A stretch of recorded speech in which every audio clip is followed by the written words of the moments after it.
geógrafa, autora da pesquisa Em Busca de um Roteiro Esquecido, Caminho entre as Vilas de Paraty e Taubaté, que traz à luz o antigo caminho do ouro paulista.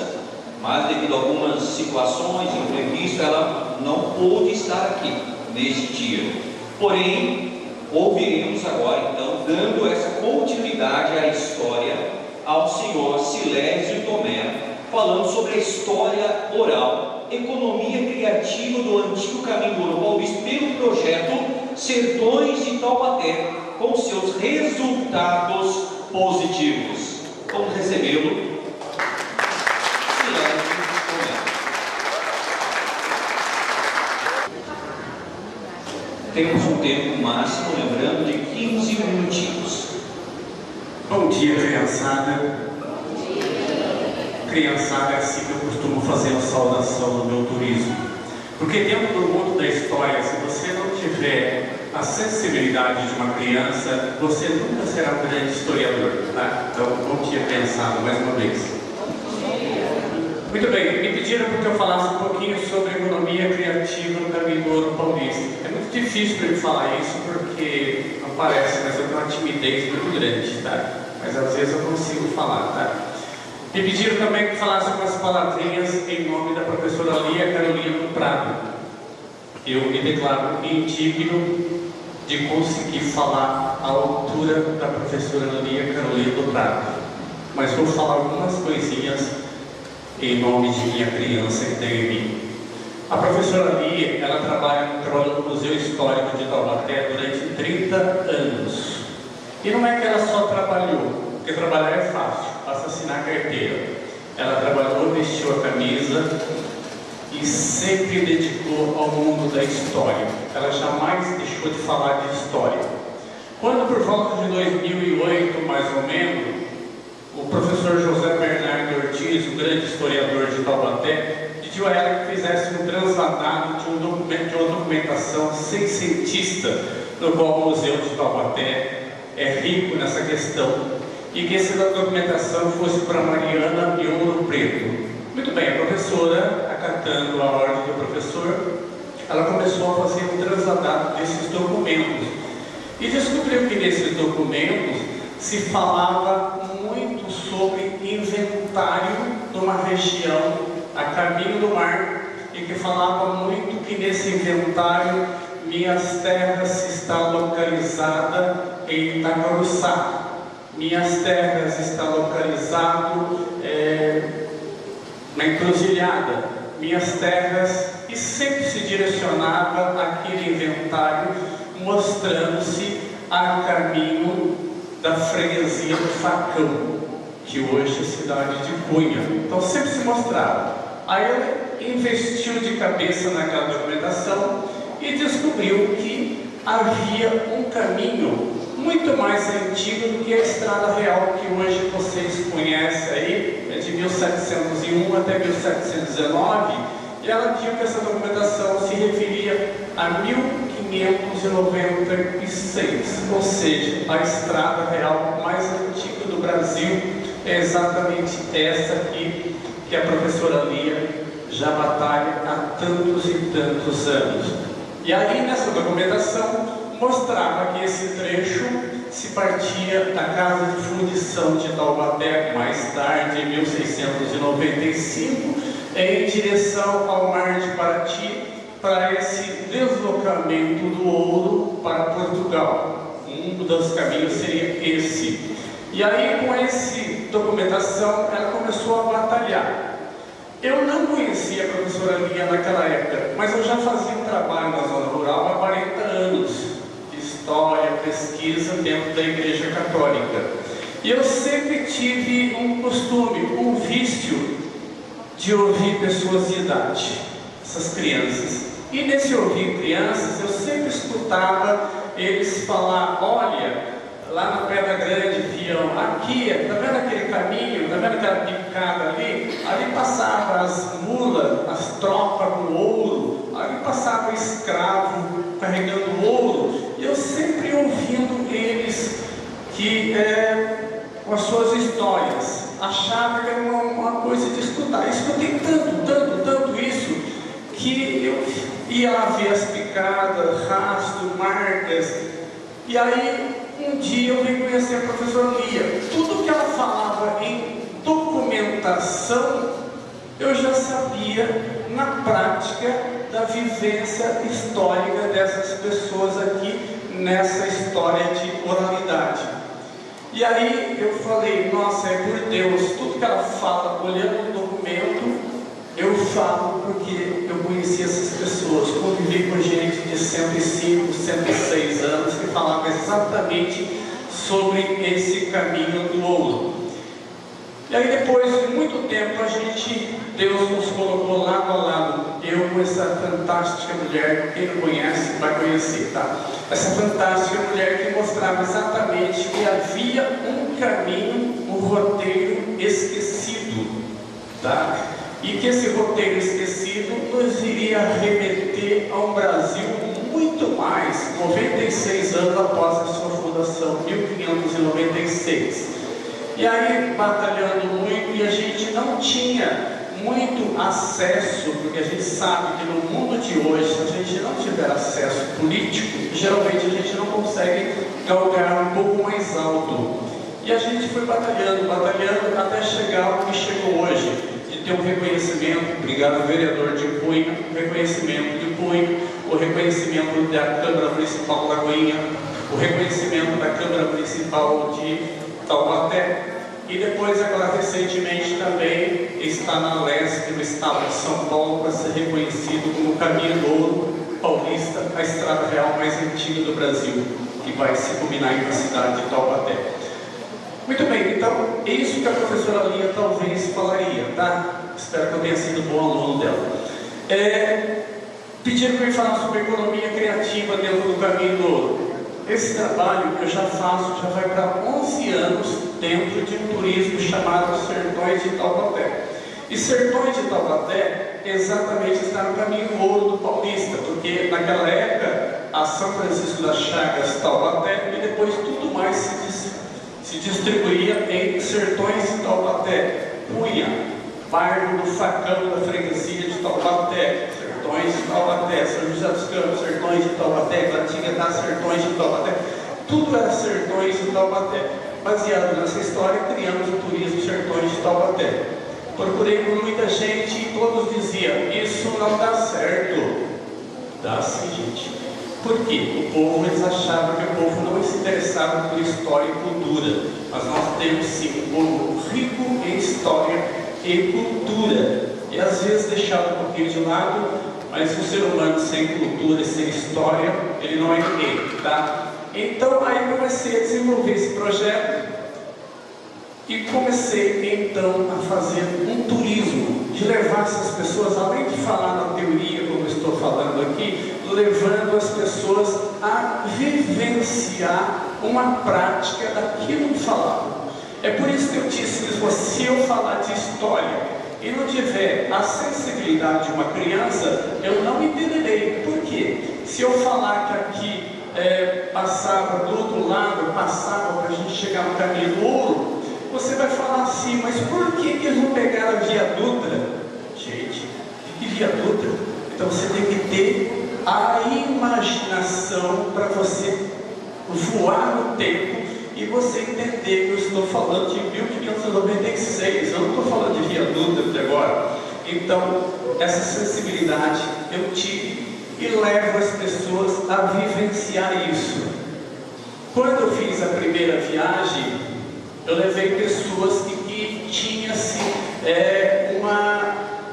um acesso a tudo. Eu levei radialista, jornalista, policial militar, eu levei todo o pessoal e só pedi para eles que tivessem a sensibilidade de me acompanhar numa viagem, e se dissesse que estava errado, diga para mim, Silésio, para com essa porcaria aí que não vai dar certo. Fiz com esse pessoal. Quando eu cheguei, todo mundo cheio de terra, cheio de barro, e disse, você achou a mina de ouro? Muitos ainda duvidaram. Hoje no turismo, se alguém quiser viajar aqui, faça a reserva para fevereiro do ano que vem. E é 50 pessoas todo fim de semana, 50 sábado e 50 domingo, para você conseguir entrar nesse ônibus e chegar aqui. baseado no quê? Na história. Carro-chefe, Caminho Novo. Então tudo tem, a gente tem que também entender que o turista, hoje aqui eu estou super nervoso, porque isso aqui para mim é uma curiosidade, é um atrativo. Para o Ronaldo não é, para ele é o dia a dia dele. Então a mente do ser humano nunca é igual a outro. O que para você é banal, para mim é fantástico. O que é fantástico para você, talvez seja banal para mim. Então, o ser humano. Mas todos nós somos iguais. Em turismo, se você não entender que o ser humano, o que ele quer no turismo rural propriamente? Ele quer caminho para ele passar. Sem estrada você não vai a lugar nenhum. Ele tem que ter banheiro limpo para ele usar. Simples, mas limpo para ele usar. Ele tem que ter comida simples, mas bem feita para ele se alimentar. Tendo essas três coisas, está pronto o turismo. Aí você vai falar, e receptivo? Receptivo é educação. Educação vem de berço. Se você não tiver, não adianta. Então, receptivo a gente nem cita isso aí. Muito bem. Aí no caminho, eu fui fazendo esse tipo de trabalho. Aqui, por exemplo, tem uma escola que está dentro do Caminho Novo, dentro de uma mina de grafite que pertencia a John Faber do Brasil, que fabricava o lápis da Faber-Castell. Antes desse turismo, isso aqui era chamada apenas de buraco. Hoje a gente vê que é uma riqueza, está aí. E se a gente vê o grafite é simplesmente criança, que é que vocês usam na escola, tá? Essa caverna, você entra dentro dela, se você pudesse tirar. Não pode tirar. Grafite é minério. Minério retirou é crime. Lá está o policial ambiental. Não pode retirar minério, tá? E agora, recentemente, em 2010, um cientista russo ganhou o prêmio Nobel, que do grafite se sai grafeno. E o grafeno, junto com o nióbio, é a revolução do mundo.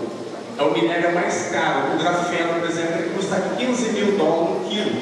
E quem está com celular aí, está com base de grafeno. É super caro. Então se descobriu que sai do grafeno esse pequeno buraco. Tá? Essa aqui é um receptivo nos sertões de Taubaté, que nós sabemos que não tem como você praticar turismo se você não tem de onde sair e nem tem onde chegar. Onde é que você vai no banheiro? E tem que ter receptivo. Aí, para a gente tornar assim independente de qualquer poder, nós construímos o nosso próprio na zona rural e estamos construindo outro na cidade, porque da cidade recebe o turista ali, parte para a zona rural, recebe para o almoço, depois devolve no outro receptivo próprio dos sertões de Taubaté.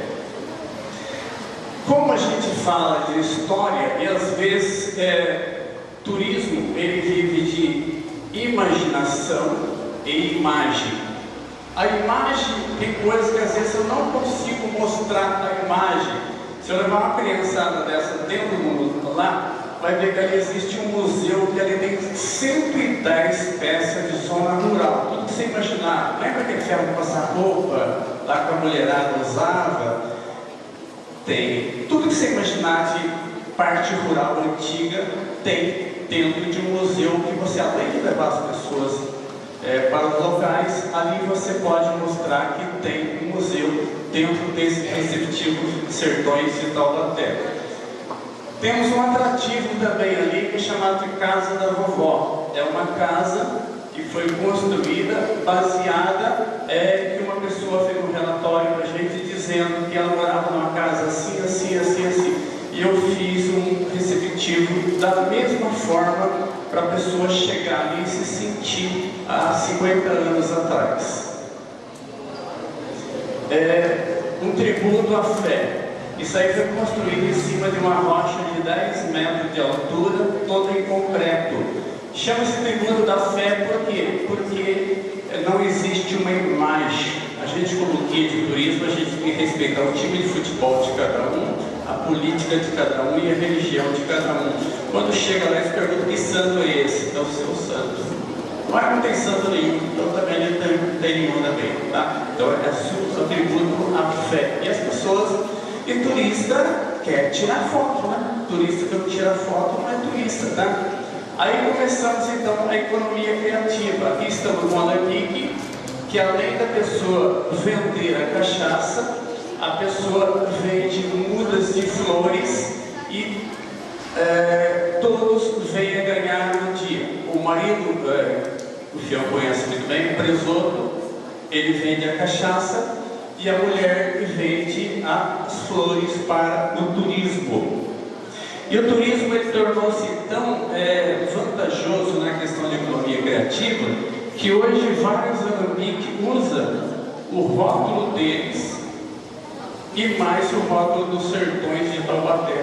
O emblema dos Sertões de Taubaté está aqui porque valoriza o produto dele, tá? Então, ali é artesanato em tecidos, que é vendido também por vários lugares.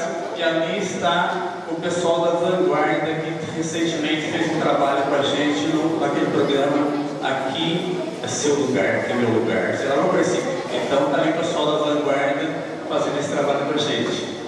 Ali está uma outra pessoa que ganha o teu dinheiro vendendo doce caseiros. É bom lembrar também que todo esse pessoal aí, eles não possuem registro. Tá, porque no Brasil, vocês sabem muito bem disso. Se você vende um docinho lá, e se você for registrar, foi errado até em falar isso, mas é verdade, vocês sabem disso. Se ele for registrar aquele docinho que ele vende, ele não vai vender nunca, tá? E aí, quando eu comecei o projeto, as pessoas falavam assim: nossa, mas o turista vai vir aqui, vai tirar foto, eu não sou registrado, vão denunciar eu lá. O que eu achei? Eu registrei Os Sertões de Taubaté se registrou, documentou certinho, porque se um dia chegasse a fiscalização, ele diria: não, eu estou vendendo dentro da minha casa, quem veio aqui foi ele. Eu jogava-se a culpa em mim, e isso deu certo. Eu tinha 4 pessoas que quiseram me seguir apenas. Hoje, se eu quiser 70, tem, tá? Então, por que a gente deu esse respaldo para as pessoas? E como eu disse também, se você for para um turismo rural e não tiver comida boa, comida natural daquele local, você também não vai a lugar nenhum. Se você for vender hambúrguer com Coca-Cola, não adianta, se fica na cidade mesmo é melhor. Então nosso almoço geralmente é arroz, feijão, fiado de couve, tutu, todas essas coisas que é da linha rural mesmo, para você valorizar o teu produto. Você levar ele para a roça e vender coisa enlatada, então não adianta. Então, para valorizar é tudo da zona rural. Essa aqui mesmo, ela trabalha com queijos da zona rural, manteiga, vários produtos que são todos artesanais. E é interessante, todos eles não se deslocam do local, é o ônibus que vai até a casa deles. Quando eles vendem o produto, eu não sei quanto eles ganharam, nem quero saber. É um sistema de parceria, eu ganho e eles ganham. Eu perco, eles perdem. Eu não ganho, eles não ganham. Então tem que trabalhar todo em conjunto, porque eu ganhando, eles ganham. E ele está dentro da casa dele. É o ônibus que vai até ele, sem deslocar ele de dentro da casa. Esse aí é um local que tem como retalho, aí está uma criançada de Brasília, porque a gente faz também o nosso trabalho pedagógico com escola. Porque criança da cidade acha que água nasce na torneira, que leite nasce na caixinha. Então a gente leva ele até onde nasce uma nascente, uma vertente, uma fluente, e mostra para eles o que é Mata Atlântica, o que é Mata de Cerrado, mostra para ele na prática, porque senão ele vai crescer somente vendo o que a internet mostra para ele. Então a gente leva ele à prática. Aí depois tem um momento de descanso, a criança pode descansar. Aqui estamos numa fazenda de 1824, a fazenda de Santa Maria, e aquele é o nosso ônibus. Ele é da empresa Redenção ele é totalmente adaptado para os sertões de Taubaté. Ele mola alto, ele é levantado alto, pneu próprio para barcos, possui machado lá dentro, facão, se cair uma árvore no caminho, a gente tira, então ele é adaptado para ele. E os motoristas que dirigem esse ônibus são sempre quase os mesmos, porque eles têm que conhecer a área rural e têm que gostar. E a pior coisa que tem é você trabalhar com um cidadão que está fazendo alguma coisa e não gosta do que está fazendo. Você não gosta, então já é meio caminho que já se perdeu, né? Aí está o outro caboclo da roça que recebe as pessoas lá na venda do queijo e conta suas histórias, suas lendas. Você nesse dia tem que se sentir que você está na roça mesmo. Não adianta o caboclo desse lá te receber de terno e gravata, que você não vai receber dele. E o nosso ônibus, você deve falar assim, mas quem que esse povo que está dentro do ônibus? Quem já viajou, estou vendo um monte aqui que já viajou. Quem já viajou sabe, lá dentro está juiz, prefeito, coronel, general, está gente assim desse nível. Não que não possa qualquer outra pessoa de outro nível, é que são pessoas que se interessam pela história e pela cultura, e não aquele turismo de antigamente que chamava-se de farofeiro, eu vou só para comer. Não, é a gente que vai. E surpreende a gente porque a fila de espera é grande e a gente tem um cuidado muito especial, sargento. A gente levar esse povo para a zona rural e mostrar para ele o respeito ao meio ambiente. Eu não posso levar um cidadão para uma cachoeira e chegar na cachoeira, é uma cachoeira pequenininha, causar um grande impacto, levar 200 pessoas lá na cachoeira. Aí lá faz churrasco, toma cerveja, joga a garrafa para cima, plástico para lá, plástico para cá. Então a gente respeita. O turismo é só aqueles 50 e pessoas que sabem amar e respeitar a natureza.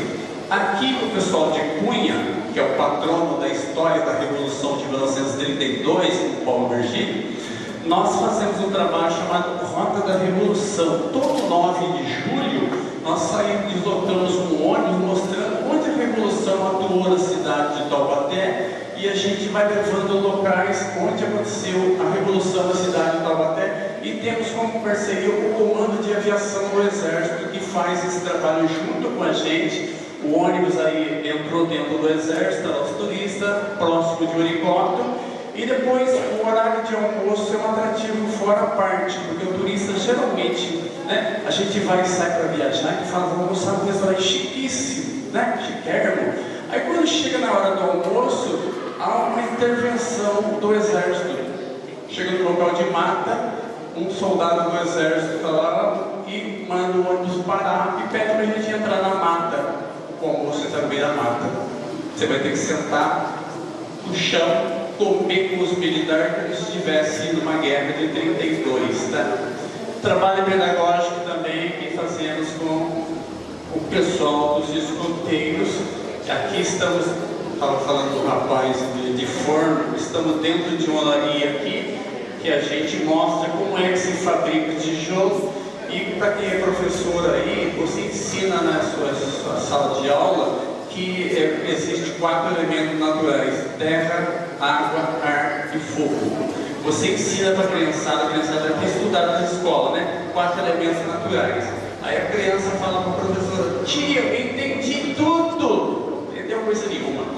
Só vai entender dentro de uma olaria. É o único lugar que revela que realmente existe essa verdade: terra, ar, fogo e terra. Por quê? Dentro da olaria, tijolo é de terra. Para ele amassar o que é água. Quando coloca no forno, coloca fogo. Entrou fogo, sai o ar. É o único lugar que você prova o aluno. Aí o aluno fabrica o tijolo, leva para a sala de aula e o ano inteirinho a professora pode trabalhar aquela matéria dizendo: realmente existe 4 elementos naturais: terra, água, ar e fogo. Tá? Aqui nós estamos fazendo o caminho do ouro, prefeito. A gente veio partindo da suposta fundição de Taubaté, 80 braças da porta central do convento de Santa Clara, onde era a fundição de ouro. Fizemos todo esse caminho do ouro paulista e conseguimos, aqui estamos almoçando na igreja do Faxinal em Lagoinha, fazendo exatamente distribuição de economia criativa. Nesse caminho, nessa economia criativa, nós não permitimos revendas. Não tem nada de comprar nada em Aparecida para vender lá, não tem nada de trazer algo da China para vender, não. Para vender o doce tem que ser você o fabricante de doce. Para vender o queijo tem que ser você o fabricante de queijo. Para fazer tem que ser você o fabricante, você tem que ser o fabricante e tem que morar naquele local, porque senão não adiantaria a gente deslocar tudo isso aí e gerar economia que não seja para o local. Aqui nós estamos na igreja do Faxinal, estamos almoçando, lá com o violão está o vereador Amarildo de Lagoinha ali. Então a gente está vindo exatamente nesse mesmo caminho aqui.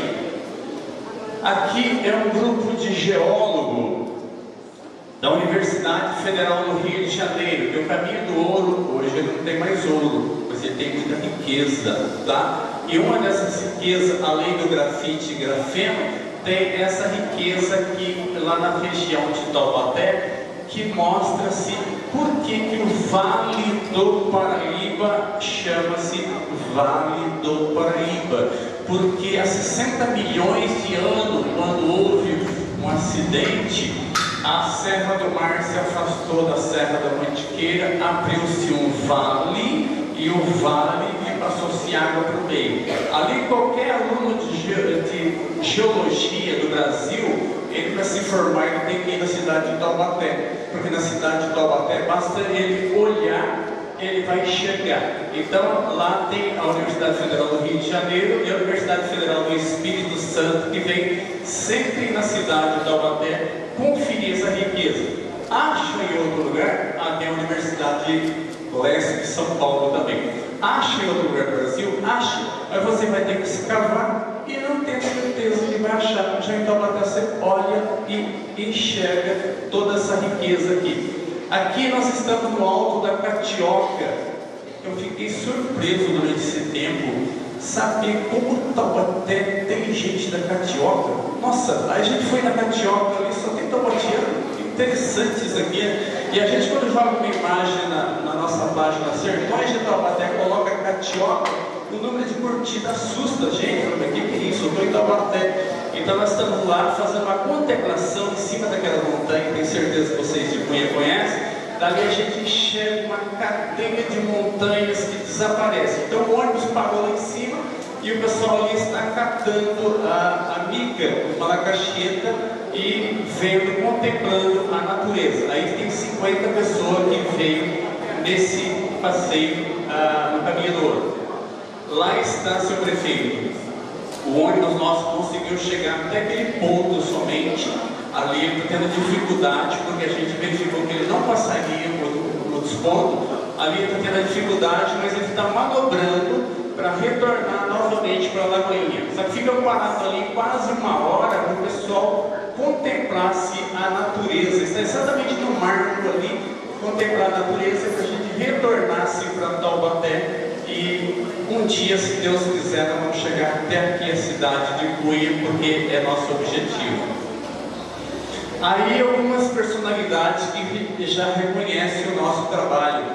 O cantor Sérgio Reis veio fazer um trabalho aqui no estado e escolheu Taubaté exatamente por causa dos Sertões de Taubaté. Fez um trabalho com a gente, o Renato Teixeira fez, a Regina Casé também fez um trabalho com a gente, o Bruno Henrique Gabriel fez, a família Matarazzo também fez um trabalho com a gente, exatamente para descobrir como é que a gente, no mundo de 2020 e poucos, ainda consegue mostrar tanta simplicidade, tanta naturalidade e não ter nenhum vínculo político. A gente não tem nenhum vínculo político com prefeitura, com Câmara Municipal, com nada. Somos totalmente independentes de tudo. Não que a gente seja contra, mas a gente sabe que no mundo da política você segura no caboclo hoje, amanhã vai o outro já não está. Então a gente é totalmente independente dessa parte.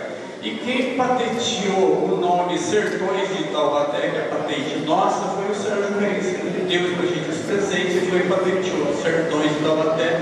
Não pode ser usado somente pelos sertões, tá? Aqui é simplesmente um símbolo nosso. E pelo caminho a gente usa bastante, as pessoas, como já disse, para valorizar o produto deles, eles vendem de tudo. Aqui está um avental, eles colocam o símbolo Sertões de Taubaté para valorizar. Aqui está uma pessoa com toalha de rosto, o produto Sertões de Taubaté aqui está. E assim por diante eles vão usando isso aí porque valoriza, porque o turista quer levar uma lembrancinha para casa. Aí a lembrancinha vai com o nome Sertões de Taubaté. É um sistema de parceria, como já disse para vocês. Eu não sei quanto eles ganham, nem quero saber, nem procuro saber. Eu torço para que eles vendam o máximo possível, mas sobretudo que tenha lealdade. Se o turista chegar nele, olha, o teu queijo está muito bom, mas abaixa o preço, ele pode abaixar, é dele, tá? Então ele pode abaixar, porque ele é dele, ele está revendendo, ele está... Então, a gente tem todo esse trabalho da gente em cima do caminho do ouro paulista. Vocês de Cunha são muito privilegiados, porque esse trabalho nosso, ele está aqui no livro de Cunha, tá? Então, para vocês saberem parte desse trabalho, o João Veloso pesquisou grande parte do Museu de Taubaté, que aqui está o João Veloso, pesquisou com a professora Lia, que está o nome dela aqui, e ele cita aqui exatamente esse trabalho, Caminho do Ouro Paulista, no roteiro esquecido. Então a grande grandeza de Cunha é ter alguém daqui que participou desse trabalho. O prefeito falava do professor Mauro Cristino, da Universidade de Taubaté. Eu também estava na Universidade de Taubaté naquela época lá, quando foi vir o primeiro trabalho a respeito disso. Crianças, acho que é isso que eu tinha que falar, né? Agora vocês, se quiserem perguntar alguma coisa, fiquem à vontade. Se eu souber, eu falo. Se eu souber, eu falo que não e tudo certo, tá bom?